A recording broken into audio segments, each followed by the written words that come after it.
I'm Kim Bridgford, and I am here today wearing another hat. I'm here as the editor of Mezzo Cammin, and I am so excited to be celebrating the 5th anniversary of the journal. And I'm going to give you a little background on what has happened with Mezzo Cammin since its inception, and then I offer a stellar panel of some of the folks that we have published over the last 5 years. The idea for Mezzo Cammin was conceived 6 years ago when I attended a seminar on forgotten women poets run by Marilyn Taylor. We brainstormed about the name for such a journal, and the one that captivated the group was Mezzo Cammin, after a poem of that title by Judith Moffat. We liked that the title came via Dante and Longfellow, and we liked the middle path theme that the journey of women's poetry had reached a certain juncture but had a ways to go. We were off. Since that time, we have published 11 issues, and I'm happy to tell you the latest is just out, so if you haven't checked it, please do.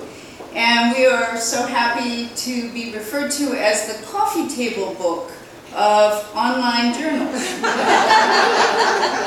And we have published the best women formalist poets from all over the world, including Rena Espaillat, Rachel Haddis, Julie Kane, Marilyn Nelson, and we've discovered new poets such as Taylor Altman and Allison Talbot.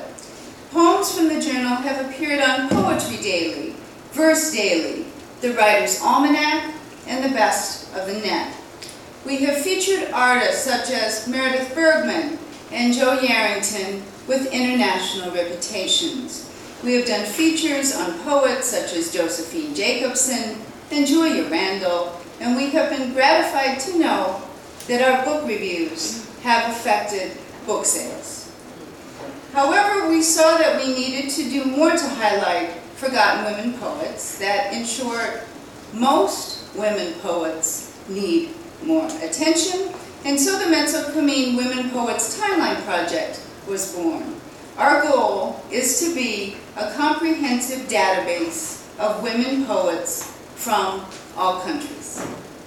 In terms of launching the timeline, I wanted to underscore the stature of what we were trying to achieve, and so I decided to launch the timeline in Washington at the National Museum of Women in the Arts. Because this museum is the only museum in the world totally devoted to work by women, and because of the symbolic significance of Washington, I thought it was the perfect choice. The project was featured in the Connecticut Post, on the website of the News Hour with Jim Lair, on the Poetry Foundation website, and in various headline news outlets. We have several events and partnerships planned for the future, and Anna Evans is leading the seminar on the timeline this year. All I can say is that I am really looking forward to the next 5 years. And now for our readers. Having once doubted that the internet would ever do anything good for poetry, Rena Espaillat is delighted to have been proven wrong by the excellent poetry websites, including Mezzo Cammin, that have sprung up and brought poetry to the attention of many readers not formerly familiar with the art. When not checking her computer, Espaillat is busy writing poetry, essays, and short stories, either in English or in her native Spanish, translating from and into both languages, reading somewhere from the 8 books and 3 chapbooks she's published so far, workshopping with students, hanging out with her children, grandchildren, friends, or the Powell River poets, helping her sculptor husband mix and pour plaster in his studio, or even doing housework. Our next reader, and we're going to run through the readers first, and then we'll move to Rena.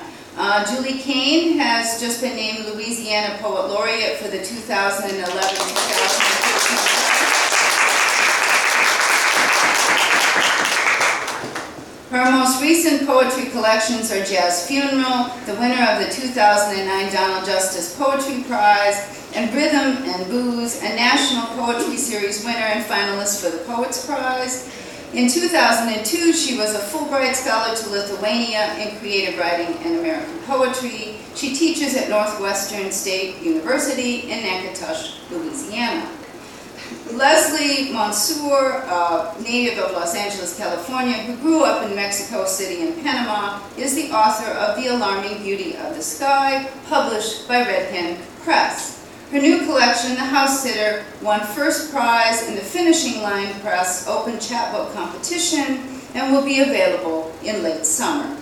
Her essay on Richard Wilbur's Anterooms appears in the current issue of the Able Muse Review, and her latest translations of the sonnets of Sor Juana Inés de la Cruz are published in the online journal Stream Poet, as well as in the Mezzo Cammin Women Poets Timeline. Born and raised on Long Island, Annabelle Mosley is founder and editor of String Poet, the online journal of poetry and music. Mosley holds the distinction of being the first ever Walt Whitman Birthplace Writer-in-Residence from 2009 to 2010. Her most recent chapbook is A Field Guide to the Muses, published by Finishing Line Press in 2009, and her full-length poetry collection, The Clock of the Long Now, is forthcoming from David Robert Books in February 2012. Marley Yeomans has just published her 8th book, The Throne of Psyche, a collection of poetry from Mercer University Press. Her most recent novel is Val Orson from PS Publishing in the UK. Forthcoming are novels and poetry, including The Foliate Head, a collection of poems from Stanza Press in the UK, and Thaliad, an epic poem from Phoenicia Publishing in Montreal, Canada.